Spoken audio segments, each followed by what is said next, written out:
It all started with this. It was 2020 and I had finally gotten a monitor and no longer had to use just my laptop. Alongside it, I got this keyboard. It was a used HyperX Alloy FPS Pro, and the most interesting thing about this being that I found a person selling it under a monitor listing for only 20 bucks. It was the first time I had ever used a mechanical keyboard, and the red switches that came with it felt incredibly satisfying to use and play games with. I also vividly remember saying to myself that I will never not find them satisfying.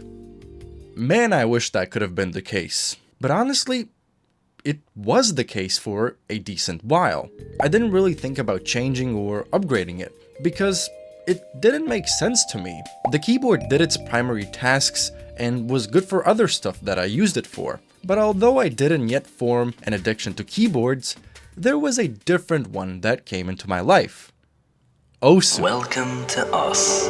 Osu is one of the most recognized rhythm games in the world, and what makes it special is that unlike in other games where the main objective is just to tap to the rhythm, in Osu you also have to aim. And what fueled my addiction was also the HyperX board, as back then it was one of the better kinds of keyboards you could get for the game because of the red switches. Although the stabilizers were extremely rattly, the switches being insanely scratchy and dry, because lubing in gaming keyboards wasn't really a thing at the time, the keycaps being subpar ABS and the keyboard only having red illumination, stuff like that really didn't bother me, nor did I care too much. Maybe besides the lighting, that actually was a bit of a bummer for me. But words and phrases like endgame keyboard, case materials, lubing, keycap profiles were foreign to me. If anything, I found the whole keyboard niche full of snobs who would critique any shortcomings of any keyboard at any price range. Which is still very much true even nowadays. But since I was only really interested in Osu, nothing besides the switches on the keyboard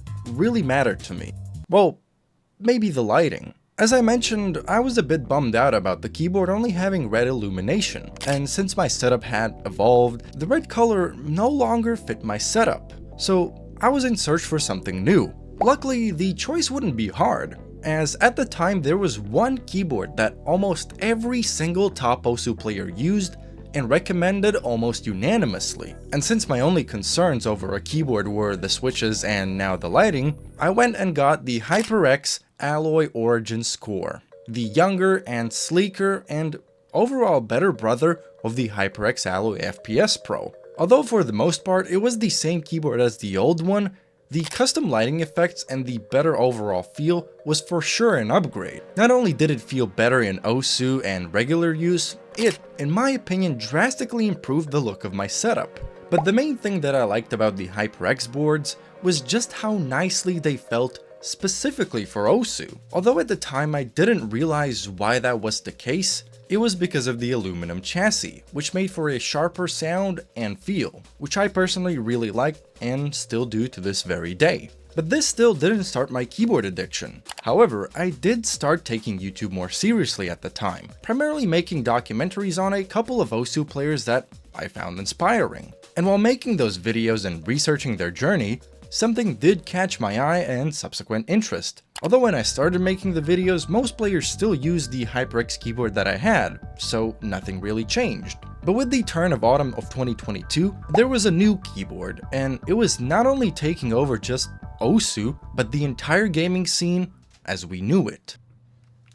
The Wooting 68G, by far the most revolutionary keyboard in recent years. Everyone and their mother knew not just about its existence, but also what it was capable of. And honestly, there was no other game that was impacted more than Osu. If you've been active in the Osu community for the past couple months, you've surely heard of the Wooting keyboard. I'm going to be taking a look at why the Wooting keyboard is a huge step forward for the Osu community. This keyboard is something that speed players in Osu tried to hide from the general public because of one special function it has. Out of nowhere, this keyboard went from an afterthought to by far the most controversial peripheral used in Osu history. I'll spare the details of what it's able to do because you probably already know. It's been 3 years. But besides it having revolutionary tech for gaming, it had many other bonuses that other gaming keyboards just didn't possess, like pre-looped stabilizers, non-floating keycap design, changeable case, hot swappable keycaps, and a web-based software. Now, although some of those things did exist in other gaming keyboards, the sum of it all, I don't think was really present in any other keyboard. Those features, and especially its impact on OSU, piqued my interest like nothing else. And because I saw many top players using the keyboard and other content creators getting the keyboard for review, I emailed Wooting as well. They declined my offer. Although it was a bummer, Wooting was nice enough to tell me why that was the case. It was inconsistent uploads, and if I sorted that out, I could shoot them a message again later down the line. And so I began to grind, and my goal was to upload at least once every other week, and I did everything I could to make that happen. I woke up at 5 AM just to work on videos for a couple of hours before school started. I skipped hanging out with friends and studied less for school. Although that was a lot, I did manage to release a video every other week. Some did better than others, but ultimately, it was for a reason. But was that reason justified? Once I finally took a step back and realized what I was doing, some of the impact was already there. My grades for sure dwindled and I missed many deadlines. My social life alongside with that, and my general mental well-being was not in the right place. But at least Wooting recognized my efforts. Although I was sure they would say no, as they had become a behemoth of a name in the gaming scene, to my surprise, they said yes. And soon after I got the keyboard, and I absolutely adored it. Although I could no longer play Tetris, it was much better than I had anticipated. Not only did it feel nicer than the HyperX keyboard, everything was better. The looped stabilizers made for much more enjoyable sound and typing experience. The design was more appealing, plus with the added bonus of potentially upgrading it later down the line. Plus, having this pretty exclusive keyboard at the time in my possession made it all the more special. I still think to this day that I was one of the first Latvian people to have a Wooting 68G, because it was just not in stock and you had to wait months for it to arrive. And my thoughts of the keyboard were reflected in my review, but because I wasn't really experienced with proper keyboards, I honestly wasn't the best person to critique it in finer details. Plus, I was just a mere OSU player. My main viewpoint revolved around the game and not it being an actual keyboard. But there was one thing that I think the keyboard lacked, at least for me personally, and it was the sharp feeling of the HyperX keyboard that I mentioned before. But even though I did miss that sharp feeling, purely because of what Wooting's new technology was able to do in OSU, it simply wasn't worth for me to use the HyperX keyboard anymore. But the video is made, and I'm still pretty satisfied. It's one of my oldest videos that I can still watch to this very day, and not cringe for most of the time. But here comes the big question. Was it worth it? Was sacrificing my social life, grades, and mental well-being for a keyboard the right thing to do?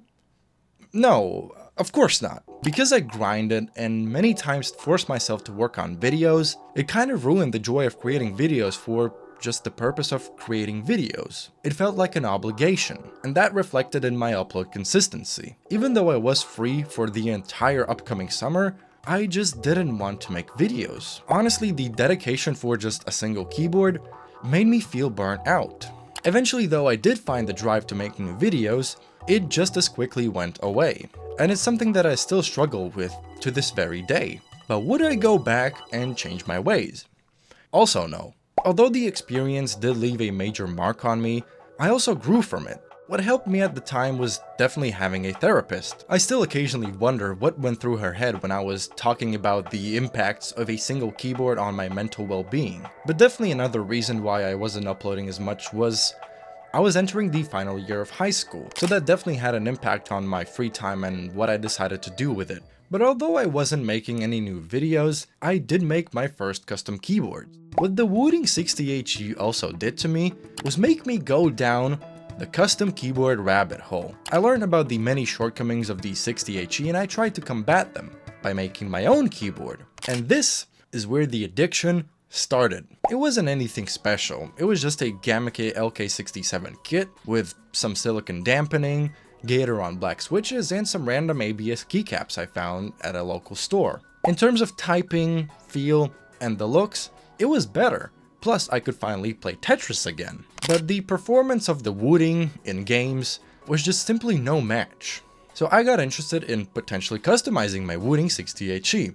But aside from lubing the stabilizers and changing the keycaps, there wasn't much I could do, because honestly I just didn't have $100 to spend on an aluminum case. And there weren't really any other magnetic switches, at least ones that interested me, since the gateron jades were not yet a thing. So I left the major idea to rest and just lubed my stabilizers and went with that.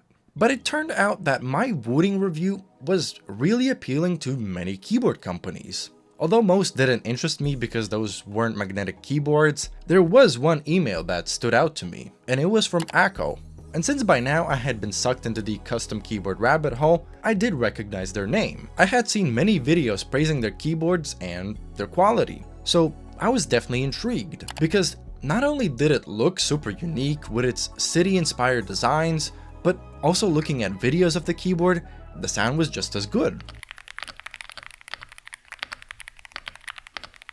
And since it was still one of the only alternatives to the Wooting, we made a deal and I received the keyboard exactly a year after the Wooting. And it actually was a really good upgrade. Not only the blue color fit a lot better with my setup, the overall performance and out-of-the-box feel definitely felt better than the Wooting. Plus I could finally play Tetris again. At the time, I was going through the sufferings of writing IB internal assessments and an extended essay. Those who know, the keyboard made the process a bit more enjoyable and easier to go through. Plus, with all the document writing, it made me pretty experienced with the keyboard. But even though it was a rapid trigger keyboard, it sounded better, it had a better layout, it could play Tetris. After I made the video, I fully went back to the Wooting, and I still can't really explain why that was, because although the Akko was more enjoyable in most cases, and I could play Tetris, what ultimately made me switch back was the reason why I even took an interest in those keyboards. OSU. In almost every single case, I would have recommended the Akko, but if it came down to just OSU, I wouldn't. So I was back to the idea of customizing my Wooting and potentially making my endgame keyboard. As there were now new magnetic switches on the market that were far better than the lacquer switches, and generally the prices of keyboard stuff had become more accessible. Alongside that, I had become pretty obsessed over keyboard content. It didn't matter if it was a deep critique about a keyboard, or a video where the keyboard wasn't even the main entertainment point, I watched it all. And what obsessions often cause are bad or uneducated decisions. So what was mine?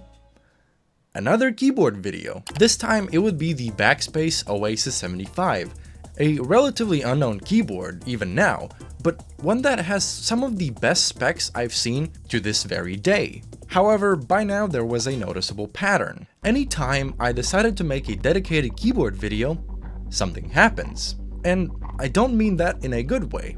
With the Wooting, it was the deterioration of my mental health.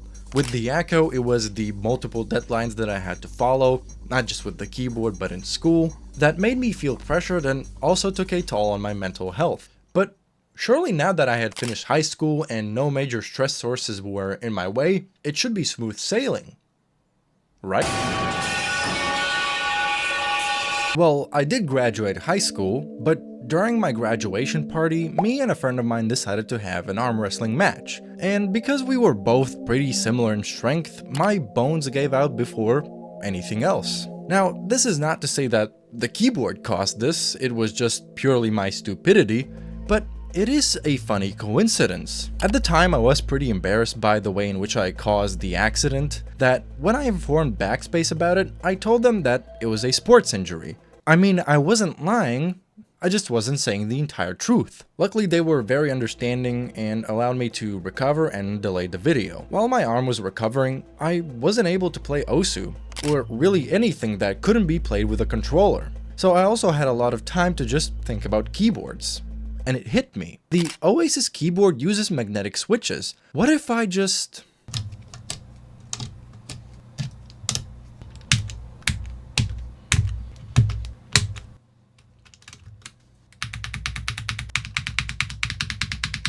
Ever since I received the Akko and had my own custom keyboard, the lacquer switches were by far the least impressive ones I had, so putting these in gave the Wooting a small upgrade. But before I could fully commit to that idea, I had to make a review of the Oasis keyboard. And the video itself is probably one of my favorite ones, not only because of the production quality, but also that I genuinely enjoyed using the keyboard. It was insanely well built and had very good switches, but the video itself didn't perform well.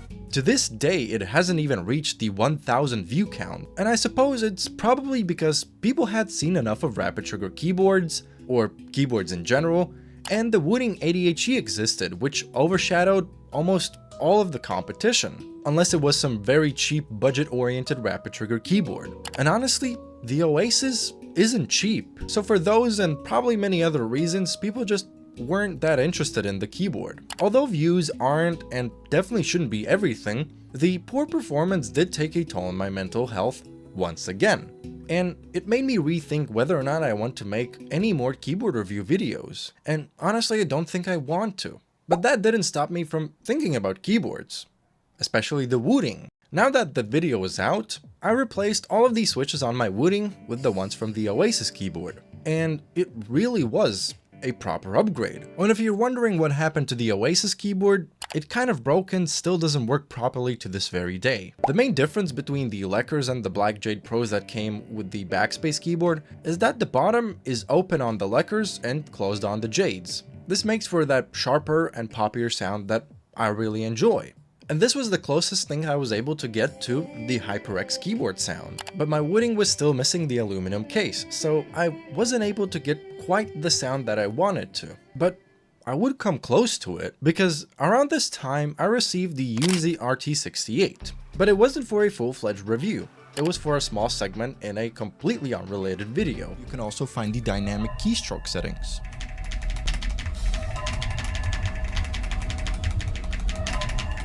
And the Yunzii wasn't a bad keyboard per se. It was a more budget-oriented rapid trigger keyboard, but the quality reflected that price point. From pictures and videos, it looked quite nice, but the sound and the feel in games like Osu and Geometry Dash just didn't compare to a keyboard with an aluminum build. So after I made that segment, I put the keyboard up for sale and pretty quickly found someone who wanted to buy it. We had some small talk about keyboards and why I was selling mine and why he needed a new one, and he mentioned that his broke. I asked him what keyboard of his broke, and he said that it was the Ducky 1.3 Mini. And this gave me an idea. Ducky, similar to Wooting, made their mini series keyboards in a way in which you can replace the case with any standardized 60% keyboard case. So I asked him if I shaved off 20 bucks from the Yunzii, would he give me his broke Ducky keyboard? And he agreed. So I got the Ducky 1.3 Mini, I tried to see what was wrong and couldn't figure it out, so I just took the case and put it on my Wooting keyboard. And so finally, I had a fully modded Wooting keyboard, different switches, better looped stabilizers, and best of all, a new case. The feel was very nice for both typing because of the better switches and better looped stabilizers, and the looks also had improved because of the Ducky case. And honestly, I was pretty satisfied.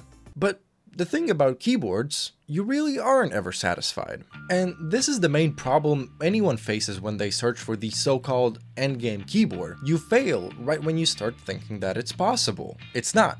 It's not just because new technology arrives and newer gimmicks are introduced, but it's because our tastes change. So if we go slightly back to what I said about the Yunzii, the new Ducky case, although an improvement, did not compare to what an aluminum build could offer. At least not to my preferences. On the basis that I prefer a clackier sound, it is much easier to achieve that with an aluminum case. And it's because of the way it bounces sound off itself. So I began the next chapter in the search of my endgame keyboard, and it was upgrading the case for my Wooting 68G. And honestly, it took me a good while to find a good aluminum case that I not only liked, but also was not insanely expensive. And I found 3 options. The first one, and probably the most popular one, was the Tofu 60. It is one of the most, if not the most popular aluminum 60% keyboard cases. And for its price, it was for sure a contender. But I had my eyes on this other case. The shape and the red color looked much more appealing to me. So I bought it and began to wait for it to ship. And I waited. And I waited. And after 2 weeks, I got my money back because it just wasn't shipped out. I was a bit bummed out because it was the case that I wanted most. So in my mind, the most logical thing to do next was to order it again. And guess what? They refunded me again. Then I finally went and got a different case. But that one didn't ship either. So in the end, I just went with the Tofu 60 Redux. And so after losing a month and a half on waiting on literally nothing, I finally got an aluminum case. The Tofu 60 very solid. Holy.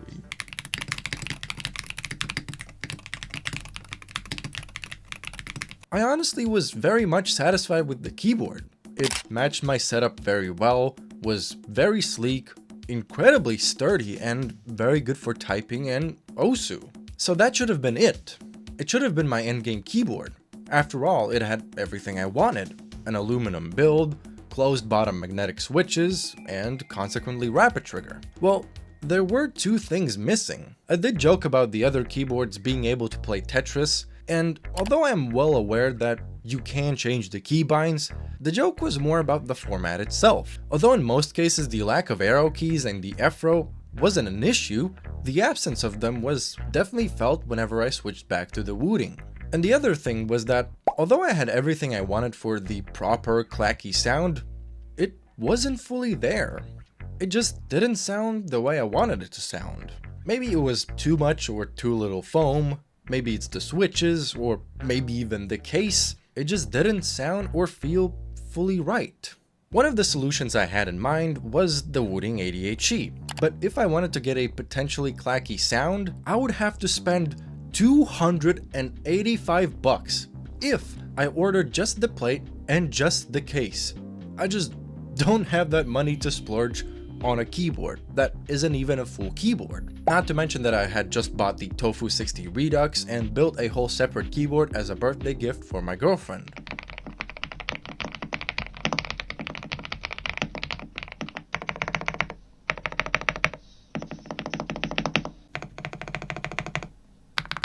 So I was back to the drawing board, aka my emails, because I got another email. Although for the most part I decline keyboard review offers because I just don't really see anything new or interesting, this one certainly piqued my attention. Although it was just another review offer, I didn't decline immediately, because I had seen videos of people praising keyboards from Luminkey before, many even saying that it is a Wooting killer and the best value magnetic keyboard that you can get. Not only that, but this new model had all that I ever wanted.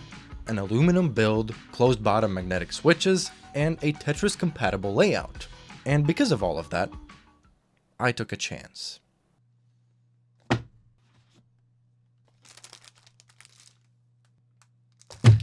This is the Luminkey Magger 68 Plus, and it really has everything I had wanted. But if it's basically the same thing specs-wise as the Wooting, minus the layout, how is it not the same thing? Well, the first difference, and one that was immediately noticeable to me, was that it's shorter in height. Although the difference isn't big, it can definitely be felt while typing, as my hands feel like they are in a more proper position for this activity.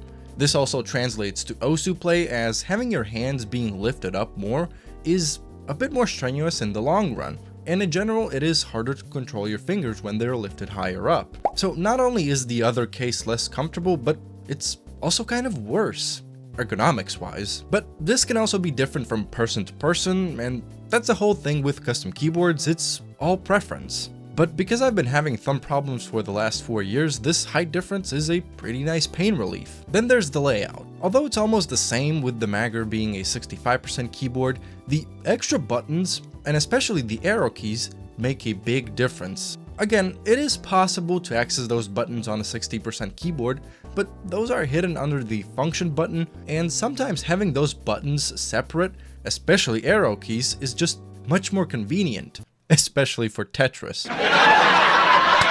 What also helps in games like OSU and Tetris are the switches, which are the Gateron Max Whites. Although they're almost the same thing as the Black Jades in terms of specs, they feel much nicer for both typing and gaming. I can't really put my finger on why that is the case, but they are able to produce a clackier sound, so that's really all that matters to me, plus rapid trigger. But you might also be wondering, Well, if the switches are nicer, can't you just put them in the Wooting and it'd be the same thing? Well, I can, but they don't feel the same anymore. I do have a hypothesis for why that's the case and why, in general, I just wasn't satisfied with my Wooting. And it's the case. Although both chassis are aluminum, they aren't built the same. The Tofu 60 Redux is much heavier and overall bulkier, consequently producing a sound profile that's defined by those characteristics.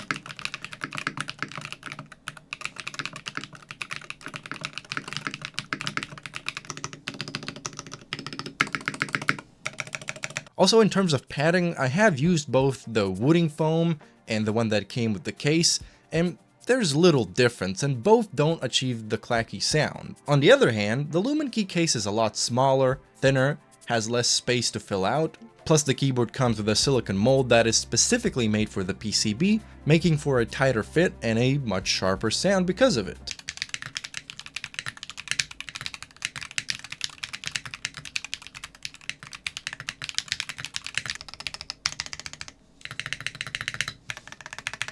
Another thing that I noticed while just holding the cases is that the Luminkey one has a different texture. Now, I'm no chemist or physicist, but I do think this difference in texture/material does change the way the sound sounds. But primarily it is the bulkiness of the Tofu 60 in respect to the sleeker Luminkey case that makes the bigger difference. And so the Magger 68 in every single case is much more pleasing to use compared to the Wooting. And honestly, besides trying the new gateron switches on the board, I've barely touched my 68G because really I don't really have a use for it anymore. Typing is a lot more strenuous and less enjoyable on it.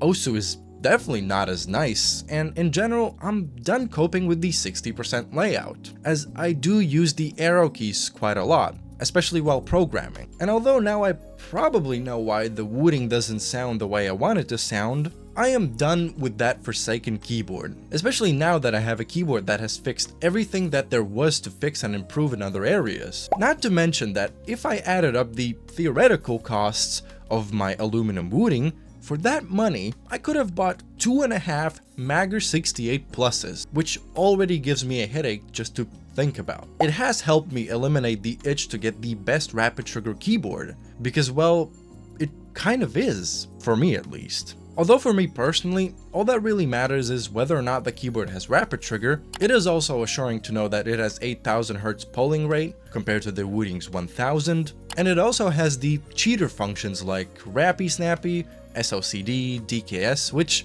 even though I probably won't use, do showcase that the keyboard doesn't just look and physically feel nice, but it also performs like you would expect an endgame keyboard to perform. But does this mean that I have found my endgame keyboard? Is the Magger 68 Plus from Luminkey the answer to my callings? Well, I can never say for certain, but if I were to think logically, I think it is. As the keyboard checks all of the boxes I had formed over the years, ever since I took an interest in the hobby. And I'm glad I never stopped and took many chances I had with other keyboards, as it ultimately led to this keyboard. With the previous keyboards, I often thought about their shortcomings when using them, but for the first time, I don't. And it's because the keyboard doesn't have any that I would consider as such. But I suppose it was worth it in the end. I finally got what I wanted, and I couldn't feel freer knowing that I have a keyboard that I truly enjoy using for everything, and one that works for everything as I want it to work. So the main takeaway I can give is, if you feel like you're overpaying, you probably are.